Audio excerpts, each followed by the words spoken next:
अब लोगों की आवाज़ दब रही है, लोग खुल के नहीं बोल पा रहे। जो खुल के बोल पा रहे हैं उनके खिलाफ जानबूझ के झूठे केस या रेड वेड कराई जा रही हैं। हाँ। ये एक तरह से गिरावट है देश की व्यवस्था में। ये व्यवस्था की निशानी नहीं है, ये शासन की निशानी है। शासन से तो पीछा छुड़ाया था सन 47 में, ये दोबारा कौन शासन? बार बार शासन की बात, मानसिकता कैसे पैदा हो जाती है इस देश में, जैसे मच्छर पैदा होते हैं। यही मानसिकता आतंकवाद पैदा करती है। ये खुद आतंकवादी मानसिकता है, यही नक्सलवादी मानसिकता है। और इसमें देश की जनता में कोई भी आतंकवादी नहीं है, कोई भी नक्सलवादी नहीं है। सत्ता में बैठे हुए आदमी ही जिनकी चलती है वही असली आतंकवादी हैं। इलेक्शन कमीशन का विश्वास तो जीरो हो गया है देश में, कोई विश्वास नहीं है। वो विश्वसनीय संस्था बची नहीं है, वो किसी की पॉकेट की संस्था बन चुकी है। ये बेड़ा गर्क हो रहा है देश का। अगर जुडिशरी सही समय पे काम करे, कितने जज हैं हाई कोर्ट में, कितनी पावर है इन लोगों की, कितनी सुरक्षा है तनख्वाह की इन बातों की। इन लोगों को क्या समय पे नहीं खड़ा होना चाहिए देश के साथ? ये क्या तमाशा देखने की इंतजार करते हैं? नमस्कार दोस्तों, मैं ललित चौधरी और आप देख रहे हैं पीआरवी। आपको बता दें कि ईवीएम का मामला जो है काफ़ी गरमाया हुआ है। लोग ईवीएम को लेकर, ईवीएम बैन कराने को लेकर सड़कों पर उतर रहे हैं और इसका विरोध कर रहे हैं। 2024 से पहले ईवीएम बैन कराने की मांग कर रहे हैं। इसी पर चर्चा कर लेते हैं। हमारे साथ मौजूद हैं advocate Balraj Malik ji, supreme court से आते हैं और सीनियर एडवोकेट हैं। आइए जानते हैं क्या इनकी प्रतिक्रिया है, क्या इनकी राय है। भाई, बैन होना चाहिए और होगा ये बैन, क्योंकि अब सब लोग कन्विंस हैं, पोजीशन पार्टियां भी, इवन जो सत्ता के इर्द गिर्द वाले लोग हैं उनको भी पता है कि ईवीएम है तो देश के लिए खतरनाक, ईवीएम से धोखा होता है। और इवन बीजेपी के लोग भी, मेजॉरिटी जो अच्छे लोग हैं, जो बोल नहीं पा रहे हैं, बोलने की हिम्मत नहीं कर पा रहे हैं, क्योंकि बीजेपी में तानाशाही चल रही है। बीजेपी बेशक बड़ी पार्टी, वर्कर ज़्यादा या संख्या ज़्यादा है, उसके बावजूद भी जो देश के प्रति उनकी जिम्मेवारी थी या देश के प्रति जो जिम्मेवारी होती है आम वर्करों की, किसी भी पॉलिटिकल पार्टी का हो, वो अपनी ड्यूटी नहीं निभा पा रहे हैं। वो कहीं ना कहीं सत्ता के चक्कर में, कुछ लोग सत्ता का आनंद ले रहे हैं, बाकी वर्करों को भी कुछ नहीं मिल रहा है। क्योंकि वर्करों के लिए तो वही होता है जब देश में न्याय होता है, अच्छी व्यवस्था खड़ी होती है। व्यवस्था जब अच्छी बनती है तो सबका भला अपने आप हो जाता है। देश में सत्ता शासन के रूप में नहीं होती, संविधान में सत्ता व्यवस्था के रूप में होती है। और व्यवस्था जब अच्छी बनती है सब लोग खुश होते हैं। अब क्या है, कुछ लोग बेनिफिट उठा रहे हैं और कुछ लोग सत्ता में बने रह रहे हैं। कि जो लत है, जो सत्ता में बने रहने की कोशिश है, वो एक अपराध है। सत्ता में बना नहीं रहना पड़ता। सत्ता में तो जो लोग होते हैं उनकी ड्यूटी है व्यवस्था को सुदृढ़ बनाना, अच्छी व्यवस्था बनाना, ताकि वो अपने आप अपने तरीके से व्यवस्था काम करे और लोग सब उसमें भागीदारी करें और देश आगे बढ़ता रहे। यहाँ पर काम होना था व्यवस्था का, और काम क्या हो रहा है उल्टा, कब्जे का। जैसे कौन कब्जा कर रहा है? मैं ही अच्छा कर सकता हूँ, या बीजेपी अच्छा कर सकती है, या कांग्रेस अच्छा कर सकती है, या कोई एक सीएम अच्छा कर सकता है, कि या कोई एक पीएम ही अच्छा कर सकता है, उसी से कल्याण होगा। ये गुलाम बनाने वाली मानसिकता है। ये अनकॉन्स्टिट्यूशनल, असंवैधानिक है, मूर्खता पूर्ण बात है। और देश में इससे गुलाम मानसिकता पैदा होती है। लोगों का, आम युवाओं का विश्वास इससे कम होता है। युवाओं को लगता है जैसे देश को कोई एक आदमी बचाए, एक कोई नहीं बचा सकता। देश को सभी बनाते हैं। सबकी भागीदारी जब होती है, घर में भी जब सबकी भागीदारी होती है, सबकी पूछ होती है, सबको बोलने का अधिकार होता है, तभी खुशहाली होती है, तभी घर में सुख और शांति होती है। अब लोगों की आवाज़ दब रही है, लोग खुल के नहीं बोल पा रहे। जो खुल के बोल पा रहे हैं उनके खिलाफ जानबूझ के झूठे केस या रेड वेड कराई जा रही हैं। ये एक तरह से गिरावट है देश की व्यवस्था में। ये व्यवस्था की निशानी नहीं है, ये शासन की निशानी है। शासन से तो पीछा छुड़ाया था सन 47 में, ये दोबारा कौन शासन? बार बार शासन की बात, मानसिकता कैसे पैदा हो जाती है इस देश में, जैसे मच्छर पैदा होते हैं। ये मानसिकता देश के लिए खतरनाक है। यही मानसिकता आतंकवाद पैदा करती है। ये खुद आतंकवादी मानसिकता है, यही नक्सलवादी मानसिकता है।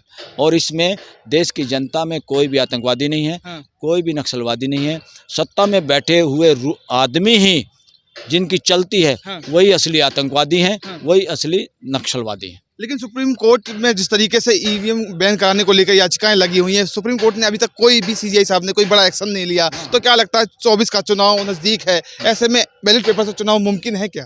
भाई, कुछ बेंच सरेआम एक्सपोज उनका हो गया, एक्सपोजर देश में, वकीलों में भी, कि वो लोग कोई भी ऐसा काम नहीं करेंगे जो सरकार के खिलाफ जाए।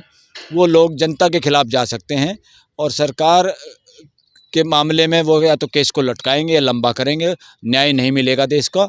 इसलिए अभी ईवीएम का मसला भी जिस बेंच के सामने है, उन पे कोई विश्वास नहीं है देश के वकीलों को और majority of advocate supreme court में भी जो हैं, और ये जग जाहिर हो गया है। सुप्रीम कोर्ट के रिटायर्ड जजेज और सुप्रीम कोर्ट के काफ़ी महत्वपूर्ण सीनियर वकील इस बात को देश के सामने बता चुके हैं। उनमें सबसे शीर्ष श्रेणी में 2 नाम आते हैं, और भी नाम हैं, मगर शीर्ष श्रेणी में कौन है? जस्टिस खन्ना, जिनके सामने ईवीएम का केस लगा हुआ है, और जस्टिस बेला त्रिवेदी, जो बताते हैं लोग कि प्राइम मिनिस्टर की वो पॉलिटिकल एडवाइजर या कुछ उनके ऑफिस में लगातार रही। तो इन लोगों को, ये दोनों जज वैसे जज हैं जो काफ़ी सीनियर जजों को इग्नोर करके, ओवर रूल करके, उनके सुप्रीम कोर्ट ये लोग लाए गए। काफ़ी जूनियर थे और ये लाए गए। इस लाने में तो अपराध किया है कॉलेजियम ने भी, देश के प्रति अपराध किया है। और ये दोनों के दोनों जज, इनको यहाँ सुप्रीम कोर्ट के वकील कह रहे हैं सरकारी जज। अच्छा। यानी इनमें जो भी काम होगा सरकार के अनुरूप होगा, सरकार के अनुरूप फैसला होगा। अच्छा। या मामले को लटकाया तो जाएगा। मसला हल नहीं होगा, मसला हल नहीं होगा जब तक कि बेंच नहीं बदला जाएगा। अच्छा। और ये बेंच बदलने की पावर है चीफ जस्टिस को, और चीफ जस्टिस को ये कार्रवाई करनी चाहिए। तो क्या कार्रवाई करेंगे वो? काफ़ी वकीलों ने, मुझे लगता है लिखित में भी उनके पास भेजा है, और फ्यूचर में भी लिखित ओपन लेटर वकील भेजने वाले हैं, और देश के सामने भी बोलने वाले हैं। अब तो सुप्रीम कोर्ट के काफ़ी जज इन दोनों जजों का इस्तीफा मांग रहे हैं, और ये चीज़ देश के सामने जग जाहिर हो जाएगी थोड़े दिनों में, 2-4 दिनों में ही। लोग भी, जनता भी सड़कों पे, और देश के वकील भी सड़कों पे होंगे। ऐसे सब जजों का, जो हाई कोर्ट में हो चाहे सुप्रीम कोर्ट में हो, जो सरकार के प्रेशर में काम करते हैं, सरकार की आवाज़ बोलते हैं, उनका इस्तीफे लोग मांगेंगे। लेकिन चुनाव आयोग जो है लगातार दावे दे रहा है, कह रहे हैं कि हम निष्पक्षता से चुनाव करा रहे हैं। लोग जो है आरोप लगा रहे हैं, सबूत नहीं है उनके पास। इलेक्शन कमीशन का विश्वास तो 0 हो गया है। देश में कोई विश्वास नहीं है, वो विश्वसनीय संस्था बची नहीं है, वो किसी की पॉकेट की संस्था बन चुकी है। ये बेईमाना किया, और जो लोग वहाँ लगे हुए बिना रीढ़ की हड्डी के हैं, वो आदमी, वो देश के पक्ष में खड़े होने की उनमें हिम्मत नहीं है, ना वो हो पाएंगे। उनका ऐसा कोई बैकग्राउंड भी नहीं है कि वो इतने ईमानदार रहे हों, अपराइट रहे हों। वो सारे के सारे ऐसे लचीले लोग हैं जो किसी भी लेवल तक झुक सकते हैं, और देश को उन पे एक पैसे का भरोसा नहीं है। तो क्या 24 का चुनाव बैलेट पेपर से होगा? उम्मीद पूरी है होगा, क्योंकि देश में जितना रोष है वो करना चाहिए, होगा। तो 2024 का चुनाव आप कह रहे हैं बैलेट पेपर से होगा, और नहीं होगा तो सुप्रीम कोर्ट और हाई कोर्ट भी, जुडिशरी भी देश के सामने उसका एक्सपोजर हो जाएगा, एक्सपोज हो जाएगी एक तरह से। और लोग ओपनली इस बात की डिबेट करेंगे, इसकी मांग करेंगे कि सुप्रीम कोर्ट समय पे इस देश के लोगों को न्याय नहीं दे पाई, इसलिए जो तानाशाही देश में है, जितनी गड़बड़ है, वो सारी की सारी इसी वजह से है कि सुप्रीम कोर्ट और हाई कोर्ट्स समय पे देश के लोगों की रखवाली करने में विफल रहती हैं, तब तानाशाही बढ़ती है देश में। तो जिस तरीके से मोदी जी दावा दे रहे हैं, मोदी जी की गारंटी से देश खुश हो रहा है, मोदी जी का नारा है कि 24 में 400 पार, तो ये सपना क्या लगता है पूरा होगा? नहीं, गलत है। सपना में कोई दम नहीं है, झूठ का पुलिंदा है, और गुमराह कर रहे हैं देश को। एक प्राइम मिनिस्टर को, विकसित हो रहा है देश, एक प्राइम मिनिस्टर के लेवल के आदमी को इस तरह के बयान शोभा भी नहीं देते। वो गुमराह करने वाले सारे बयान हैं। वो कह रहे हैं राष्ट्र सुरक्षित, देश विकसित। अरे बैलेट पेपर से चुनाव हो जाए, पता चल जाएगा। पता चल जाएगा। कैसे मुमकिन है सर? चुनाव बिल्कुल नजदीक है। कुछ भी मुमकिन है देश में, कुछ, एवरीथिंग इज पॉसिबल। कह रहे बैलेट पेपर से जो चुनाव होते हैं तो समय ज्यादा लगता है, पैसा खर्चा ज्यादा लगता है। देखो, हिंट तो दिया है चीफ जस्टिस ने कि भाई कोई भी गड़बड़ करेगा उसका वो इलाज होगा। अब ये खाली हिंट देने से काम नहीं चलेगा, इसमें खर्चा भी कम होगा, समय भी कम लगेगा, बैलेट पेपर से चुनाव होगा, लोगों का विश्वास भी होगा, और देश में वो सरकार बन पाएगी, वो लोग प्रतिनिधि बन पाएंगे जिनको देश के लोग वाकई प्यार करते हैं, इज्जत देते हैं, चुनना चाहते हैं। लेकिन धांधली तो सर बैलेट पेपर से चुनाव होते हैं तब भी होती है, बहुत कम होती है यार, वो तो बहुत छोटी सी है, उसमें हजारों लाखों के गड़बड़ थोड़ा हो सकती है, वो तो छोटी मोटी है। अभी चंडीगढ़ देख लीजिए आप, बहुत छोटी मोटी है, वो पकड़ा भी तो गया। यही मशीन में होता तो कैसे पता चलता? फिर तो और मुश्किल हो जाता। कहते हैं मशीन से समय की बचत रहती है ना, समय की बचत नहीं करनी, समय बहुत है देश के पास। ऐसे काम के लिए समय की बचत नहीं करनी। इसमें जो समय लगेगा, मगर इसमें विश्वास की बात है। तो इसमें लोग अपनी चीज़ को, अगर विश्वास नहीं होगा तो आप अपने बैंक से भी पैसा लोग निकाल लेते हैं। कुछ बैंक जब डूबते हैं लोग उनसे पैसा निकाल लेते हैं। तो विश्वास बड़ी बात है। ईवीएम पे कोई विश्वास नहीं। ईवीएम में 100% धांधली के आशंका है। और आज के दिन सत्ता में जो लोग बैठे हुए हैं उनसे बड़ा गलत काम करने में माहिर कोई नहीं। अच्छा, तो क्या लगता है जिस तरीके से मोदी जी का संकल्प है 400 पार का, वो कह रहे हैं 400 पार जाएंगे, आप कह रहे हैं कि ईवीएम बैन हो जाएगा तो बिल्कुल नहीं हो पाएगा, तो लेकिन जिस तरीके से लोग जो सड़कों पर उतर रहे हैं ईवीएम के खिलाफ, काफी सालों से उतरते चले आ रहे हैं, परंतु कोई निष्कर्ष नहीं निकला अभी तक। अरे भाई, निष्कर्ष कैसे निकलेगा? निष्कर्ष जब चीज़ें जब समय पकता है तब निष्कर्ष निकलता है, निष्कर्ष निकलेगा। हाँ। निष्कर्ष निकलेगा। हाँ। मगर दुर्भाग्य की बात है, हाँ। इतने इम्पोर्टेंट मामलों में भी इस देश की सुप्रीम कोर्ट 5 साल में फैसला कर पाती है। हाँ। ये बेड़ा गर्क हो रहा है जुडिशरी का। हाँ। ये बेड़ा गर्क हो रहा है देश का। हाँ। अगर जुडिशरी सही समय पे काम करे, कितने जज हैं हाँ। हाई कोर्ट में, कितनी पावर है इन लोगों की, कितनी सुरक्षा है तनख्वाह की इन बातों की। इन लोगों को क्या समय पे नहीं खड़ा होना चाहिए देश के साथ? ये क्या तमाशा देखने की इंतजार करते हैं? आफ्टर रिटायरमेंट सारे जजों की जो नौकरियां लगती है ना, इस पर तुरंत बैन लगाने की जरूरत है। बोलना चाहिए तो जजों को, ये बोलते नहीं।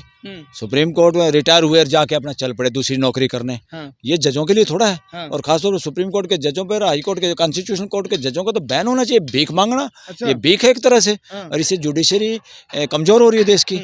ये ऐसी जुडिशरी देश को नहीं चाहिए। चुनाव से पहले सुप्रीम कोर्ट के जज सीजीआई चंद्रचूड़ साहब कोई बड़ा एक्शन ले सकते हैं क्या ईवीएम पर? ले सकते हैं, लेना चाहिए। क्योंकि काफ़ी लोग लेटर भी लिख रहे हैं, काफ़ी लोग प्रदर्शन भी कर रहे हैं, और काफ़ी लोग अभी पर्सनल मुलाकात भी करेंगे चीफ जस्टिस से। तो चीफ जस्टिस से उम्मीद है कि करेंगे, और इनकी ड्यूटी है भाई, करना चाहिए, करना चाहिए।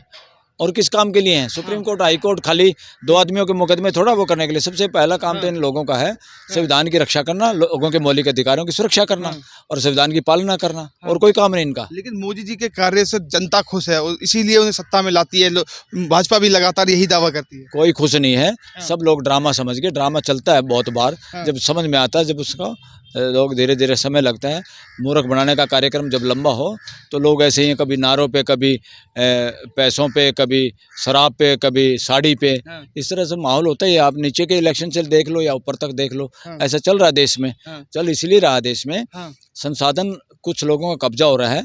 आम लोग अभी भी गरीबी से जूझ रहे हैं, इसलिए थोड़े बहुत पैसे, प्रसाद मिल गया, साड़ी मिल गई, फलाना मिल गया, ढिकड़ा मिल गया, बिक बका जाते हैं। मजबूरी होती है लोगों की, मगर धीरे धीरे लोग समझ रहे हैं इस बात। लोग सड़कों पे उतर रहे हैं, ईवीएम का विरोध हो रहा है, भरपूर हो रहा है, परंतु अभी तक कोई बड़ा फैसला नहीं लिया जा रहा। सरकार भी कह रही है कि ईवीएम में कोई धांधली नहीं कुछ नहीं करे। सरकार डराने की कोशिश कर रही है। जब इनको लगेगा डर नहीं रहे लोग, तब इनकी पोल खुल जाएगी, सब कुछ हो जाएगा, ईवीएम हट जाएगी, बैलेट पेपर चालू होगा इस देश में। बैलेट पेपर से ही इलेक्शन होगा। ठीक है, तो ये तो सुप्रीम कोर्ट के जज, हमारे सुप्रीम कोर्ट के एडवोकेट बलराज मलिक जी, जिन्होंने अपनी बातों को रखा और बताया कि ईवीएम बैन होना मुमकिन है। सीजीआई चंद्रचूड़ जी बड़ा एक्शन ले सकते हैं। अगर वीडियो आपको पसंद आई हो तो लाइक सब्सक्राइब से जरूर कीजिए। मैं पीआरबी से ललित चौधरी, नमस्कार।